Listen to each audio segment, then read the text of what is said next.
बच्चों, क्या हाल चाल। तो बच्चों, अब हम आ गए हैं अपनी एक्सरसाइज 1.2 के फोर्थ क्वेश्चन पर। फोर्थ क्वेश्चन आपका बहुत इंटरेस्टिंग है। क्वेश्चन नंबर 4 पे चलते हैं, जिसका सेकंड पार्ट हम लोग डील कर रहे हैं। ठीक है ना। सेकंड पार्ट, फर्स्ट पार्ट तो हम कर चुके थे, स्केच किया था डाइनिंग रूम को। सेकंड पार्ट करते हैं। कहता place a rectangular 5x3 feet dining table. एक डाइनिंग टेबल को सेट करना है, ठीक है ना। रेक्टेंगल की शेप में है वो, प्रिसाइसली उसको बड़ा ही विशेष रूप से, सटीक रूप से रखना है in the centre of the dining room. Dining room के सेंटर में, जो आपका कमरा डाइनिंग रूम है उसके सेंटर में रखना है। और एक डाइनिंग टेबल भी रखनी है, वो डाइनिंग टेबल रखनी है। Write down the coordinates of the feet, जहाँ उसके पैर गिरेंगे आकर के, टेबल जहाँ पर रखी जाएगी, जहाँ उसके पैर स्टैब्लिश हो जाएंगे टेबल के, उसके आपको कोऑर्डिनेट्स भी लिखने हैं। राइट डाउन उनको लिखना है, मेंशन करना है। तो इस क्वेश्चन को करने के लिए हम पहुंचेंगे अपने ग्राफ के पास में। ठीक है, ये आपका ग्राफ है। ग्राफ के पास चले गए हम, और इसको सॉल्व करने के लिए हम स्टार्ट करेंगे लिख करके इसको सॉल्व करना। ठीक है जी। तो सबसे पहले मैं डायमेंशन लिख लेता हूँ। किसके लिए? रूम की डायमेंशंस क्या है। ठीक है, तो मैं यहाँ लिख देता हूँ डायमेंशन ऑफ रूम। रूम की डायमेंशन क्या है भैया? 18/15। गिवन इधर 18 फीट का है ना बेटा जी। और ये लेंथ कितनी है? 15 फीट की है। तो 18/15 का इसका रूम का डायमेंशन है। अब हम बात करते हैं डायमेंशन ऑफ द टेबल। जो टेबल है डाइनिंग रूम वाली, डाइनिंग टेबल, उसकी डायमेंशन क्या है? 5/3, 5x3 की वो टेबल है। ठीक है। तो अब आप क्या करने वाले हैं? अब आप एक्स एक्सिस पर और वाई एक्सिस पे इसको शिफ्ट करने वाले हैं। मतलब देखिए, ये टोटल यहाँ से लेकर के यहाँ तक पूरा है 18 फीट का। जिस 18 फीट में से 5 फीट की लेंथ तो ले जाएगी टेबल, बाकी बचेगा 13 फीट का खाली स्पेस। तो अब एक्स एक्सिस की वैल्यू पे कैसे शिफ्ट कर रहे हैं देखिए। For x axis value, for x axis value, x axis की वैल्यू के लिए, या फॉर वैल्यू ऑफ एक्स चलेगा। वैल्यू हमको क्या करना होगा? इस 18 में से इस 5 को लेस करेंगे तो आपको 13 मिलेगा। ठीक है। अब ये जब आपको 13 मिला, इस 13 में ही खाली स्पेस है। अब खाली स्पेस आधा इधर छोड़ा जाएगा, आधा इधर छोड़ा जाएगा, तो दो पार्ट्स में खाली स्पेस बचेगा। तो इसीलिए इसको दो पार्ट्स में डिवाइड कर लेते हैं। तो 13 का हाफ किया तो आपको क्या मिलेगा? आपको मिलेगा 6.5। यानी आपको 6.5 का चेंज करना है एक्स एक्सिस के अलोंग। ठीक है ना। For Y axis, Y axis के चेंज के लिए क्या करेंगे? फॉर वाई एक्सिस वैल्यू आप 15 में से माइनस करेंगे। 15 क्यों? क्योंकि ये वाली लेंथ आपकी 15 है, और 15 में से आप माइनस करेंगे 3 को। 15 - 3 विल गिव यू 12। अगेन ऊपर भी कुछ खाली रहेगा पार्ट, और नीचे भी कुछ खाली रहेगा पार्ट टेबल के। ठीक है ना। तो इसके लिए वो हाफ हाफ बटेगा स्पेस, तो इसलिए 12 का हाफ करेंगे तो आएगा 6। तो यानी कि वाई एक्सिस पे मैं ऐसे ऊपर नीचे 6 का गैप छोड़ूंगा, ऊपर 6 छोड़ूंगा, नीचे 6 छोड़ूंगा, तो बीच में टेबल आएगी। लेफ्ट और राइट के साइड में 6.5 इधर छोड़ूंगा, 6.5 इधर छोड़ूंगा, तो बीच में आएगी। तो कहने का मतलब ये है, मैं एक टेबल ले लेता हूँ। ये मैंने एक टेबल डिजाइन कर लेता हूँ। ये मेरी हो गई है 5 और ये हो गई 3। 5x3 की टेबल हो गई है। अगर मैं इसको प्लेस करने चलूँ बिल्कुल सेंटर पे, तो एक्चुअल में ये कहाँ मिलेगी? मेरे को ये मिलेगी लगभग यहाँ पे मिलेगी एग्जैक्टली। ठीक है, छोड़ दिया मैंने। तो ये सेंटर पे कैसे मिली? मैंने आपसे क्या कहा कि एक्स एक्सिस पे जो आप इसको लेंगे वो 6.5 ऊपर छोड़े, साइड में छोड़ेंगे इधर, तो इधर मैं 6.5 को छोड़ दूंगा, और इधर भी मैं 6.5 छोड़ दूंगा। ठीक है। तो देखिए, अब 6.5 छोड़ोगे तो कोऑर्डिनेट्स क्या मिलेंगे? ये जो कोऑर्डिनेट्स मिलेंगे, इसको हम बोलेंगे, इसके लिए एक काम कर लेते हैं, मैं इसको रेड वन यूज कर लेता हूँ। यहाँ पर इतना तो पता चल गया ना भाई कि 6.5 छोड़ना है। तो 6.5 छोड़ने के लिए हम क्या करेंगे? हम इसका एडजस्टमेंट करते हैं। क्वेश्चन आगे कंटिन्यू करते हुए, adjustment x value for table, adjusting x value, x की वैल्यू को हम एडजस्ट करें। Adjusting x value for table के लिए। तो क्या वैल्यूज मिलेंगी? तो देखो बच्चों, इस तरफ आपका -6 था, -6 से जब आप इधर को चलोगे तो ये पॉजिटिव डायरेक्शन में जा रहे हो, ये पॉजिटिव डायरेक्शन इधर चलना, तो -6 में आप प्लस कर देते हो 6.5, आपको मिलेगा 0.5, वो भी प्लस का। ये 6.5 ये वाला है। सिमिलरली आप इधर से 6.5 जब जाओगे तो आपको ये वैल्यू यहाँ पर मिलेगी कुछ, ठीक है ना, 5.5 के आसपास। तो 12 में से, बट इस बार आप नेगेटिव डायरेक्शन में जा रहे हो क्योंकि इधर जाना नेगेटिव होता है। तो माइनस करेंगे 6.5 तो आपको मिलेगा 5.5। तो ये x की वैल्यूज काम करेंगी। जब अब 0.5 है तो 0.5 इधर मिलेगा। और एक सेकेंड, मैं इसे दूसरे कलर से लिखूंगा, ठीक है ना। अभी इसको भी लिख लेते हैं, adjusting y values for table के लिए मैं y की वैल्यू को एडजस्ट कर रहा हूँ।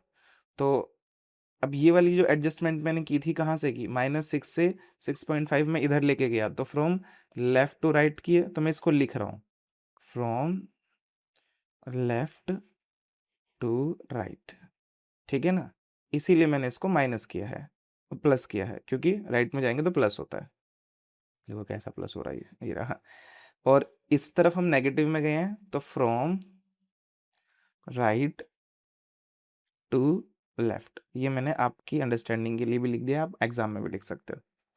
और यहाँ पर आपने माइनस किया है क्योंकि आप जब भी लेफ्ट साइड में जाते हो तो वो नेगेटिव हो जाता है एक्स एक्सिस पे। अब वाई की वैल्यू को एडजस्ट करने के लिए हम क्या कर रहे हैं, हम यहाँ से ले लेते हैं, ठीक है। अब वाई की वैल्यू यहाँ पे 0 है, यहाँ पे क्या है, वाई की वैल्यू 0 है, ठीक है। तो 0 से आप नीचे की तरफ आ रहे हो, नीचे जाना यानी नेगेटिव में जाना, तो माइनस करेंगे 6, तो आपको मिलेगी वैल्यू क्या, 0 माइनस का 6। और अगर मैं नीचे से ऊपर जाऊँ, नीचे क्या है वैल्यू, -15, ठीक है ना। ऊपर जाऊंगा तो ये तो था आपका फ्रॉम भी छोड़ो, तो टॉप टू बॉटम लिख दो, फ्रॉम टॉप भी लिख दो, फ्रॉम, एक सेकंड लो, फ्रॉम लिख ही देते हैं पूरा,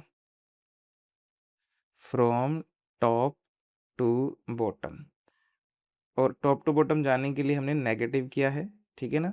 और -15 में प्लस का 6 करेंगे, 6 को एडजस्ट कर रहे हैं हम, ठीक है ना, एडजस्टिंग के लिए लिए वैल्यू, ठीक है ना।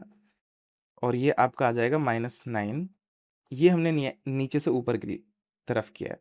तो from bottom to top, from bottom to top, top पे जाने के लिए किया है, ठीक है, तो ऊपर की तरफ। तो कुल मिलाकर के ये जो वैल्यूज आई हैं, इन्हीं वैल्यूज से आपके कोऑर्डिनेट्स डिजाइन हो जाएंगे। कैसे होंगे जरा देखते हैं ध्यान से, ठीक है बेटा जी। हल्का सा और ऊपर चलते हैं बस। अब कलर में चेंज करके यहाँ पर आपको बताता हूँ। अच्छा ये वाला ही है, तो मुझे तो ये चाहिए, ठीक है। तो देखिए, एक्स एक्सिस, एक्स डायरेक्शन में हम 0.5 गए हैं, तो ये 0.5 हो गया। और वाई में नीचे की तरफ है -6, और आपको यहाँ से भी साफ साफ पता चल जाएगा 0.5 और -6, ठीक है ना। एक्स एक्सिस पे एडजस्ट कितना किया है, 0.5। तो एक काम करते हैं, एक्स एक्सिस सारा लिख लेते हैं। तो एक्स एक्सिस पे इधर 0.5 है, इधर 5.5 है, तो इधर लो 5.5 लिख लो, सही है। इधर 0.5 है और इधर 5.5 है, सही है। अब वाई एक्सिस पे -6 है, वो ऊपर की तरफ मिलेगा, -9 थोड़ा सा नीचे मिलेगा, तो -6 ऊपर लिख दिया, इधर वाले में -6 लिख दो, -9 नीचे लिख दो और -9 नीचे लिख दो। तो चारों पॉइंट्स आपको मिल गए हैं कोऑर्डिनेट्स के, ठीक है। आप चाहो तो इनको कोई नाम रख सकते हो, ठीक है ना। मैं इनका नाम रख देता हूँ T1 T2 करके क्लॉकवाइज, ऐसे करके रख देते हैं क्लॉकवाइज, इसको T1 बोल देते हैं, T2 T3 T4, ठीक है ना। तो यहाँ पर ही कंटिन्यू करते हैं, कोऑर्डिनेट्स ऑफ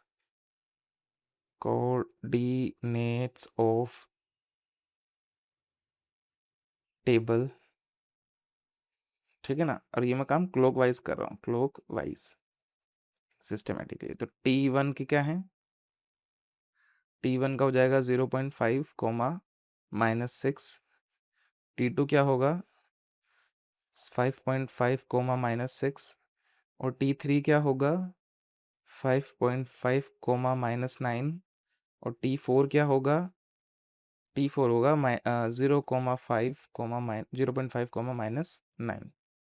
इस तरीके से आपको ये चारों पॉइंट्स मिल करके तैयार हो गए हैं।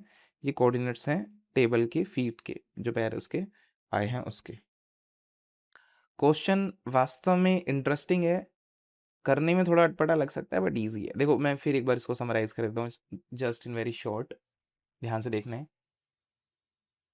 सबसे पहले हमने क्या किया, सबसे पहले हमने टेबल के जो स्पेस है ना एक्स एक्सिस पे, उसमें खाली स्पेस को ढूंढा। तो टोटल 18 था, टोटल 18 था। तो टोटल 18 में से मैंने क्या किया, मैं अच्छा इसको नोट कर लेना, स्क्रीनशॉट ले लेना, मैं इसमें थोड़ा करेक्ट वो कर रहा हूँ, क्या कहते हैं उसको, डूडल कर रहा हूँ। ठीक है बेटा, तो 18 में से 5 को माइनस किया तो 13 मिला, यानी कि 13 एम्प्टी स्पेस है। तो एम्प्टी स्पेस खाली स्थान को आधा इधर छोड़ेंगे आधा इधर छोड़ेंगे, इसलिए मैंने उसे 6.5 लिया आधा करने के लिए। वाई एक के स्पेस में मेरे पास 15 है, 15 में से 3 के स्पेस में टेबल आ जाएगी। तो 15 में से जब 3 के स्पेस में टेबल आ जाएगी तो 12 स्पेस खाली रह जाएगा 12 यूनिट्स का। तो 12 यूनिट्स का हाफ ऑफ करेंगे तो 6 यूनिट ऊपर खाली चाहिए, 6 यूनिट नीचे खाली चाहिए, तभी तो बिल्कुल सेंटर में प्रिसाइसली आएगा। तो इस तरीके से हम उनके जो कोऑर्डिनेट्स हैं उनमें ये शिफ्ट करेंगे। तो 6.5 शिफ्ट करेंगे। तो इसमें से मैं 6.5 शिफ्ट कर रहा हूँ। अब तुम यहाँ से भी कर सकते हो, इतना सारा ड्रामा भी नहीं करने की जरूरत है। इसी में देखो, आप यहाँ से -6 है, -6 में कहाँ गया, -6 है। एक्स एक्सिस में क्या चेंज करेंगे 6.5 का, तो देखो इधर 6.5 प्लस करो तो आपको ये पॉइंट मिल जाएगा। और वाई एक्सिस है, नीचे उतरना है, नीचे उतरने के लिए आप 6 इसमें माइनस करो तो आपको -6 मिल जाएगा।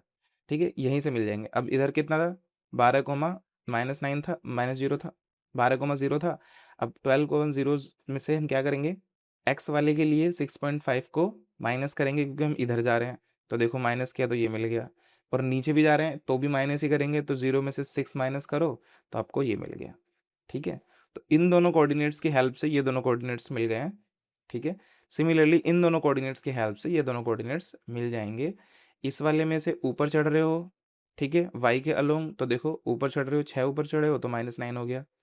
और इस तरफ आए हो तो 6.5 इसमें से माइनस कर दिया तो आपको 0.5 मिलेगा। सिमिलरली इधर आए हो तो 6.5 इसमें से माइनस कर दिया तो 5.5 बचा 12 में से। और 9 जो है ऊपर गए हो तो 12 में प्लस इस -15 में +6 कर दिया तो आपको -9 मिल गया। कुल मिलाकर के इन चारों कॉर्नर्स की हेल्प से आपने ये सेंटर के चारों कॉर्नर्स बिल्कुल डिट्टो एग्जैक्टली निकाल लिए। ठीक है बेटा जी, क्वेश्चन वाज वेरी इजी, थोड़ा समझने में होता है, एक बार दो बार तीन बार करना। अच्छा, कर मैं इसको बताता हूँ अच्छे से करने के लिए एक और चीज़। करने के बाद इसको वो कर लेना, लिख लेना, एक बार लिख करके वीडियो दोबारा देखना, समझना मैं क्या कह रहा हूँ, तो अपनी नोटबुक के साथ उसको अलाइन करके चेक करना, मिलता रहेगा और आपको फिर समझ में आएगा बढ़िया से। एक बार दो बार देखना वीडियो, समझ में आएगी। ठीक है ना, चलो इस तरह से हमारी एक्सरसाइज खत्म हो गई है। ठीक है बेटा जी, और ये हमारी एक्सरसाइज 1.2 इज डन। एक्सरसाइज में इस चैप्टर में एक्सरसाइज 1.3 है, नेक्स्ट वीडियो हम 1.3 के लिए लेकर के आएंगे, और डिस्टेंस फॉर्मूला क्या होता है, मिड पॉइंट क्या होता है, ये सब भी सीखेंगे।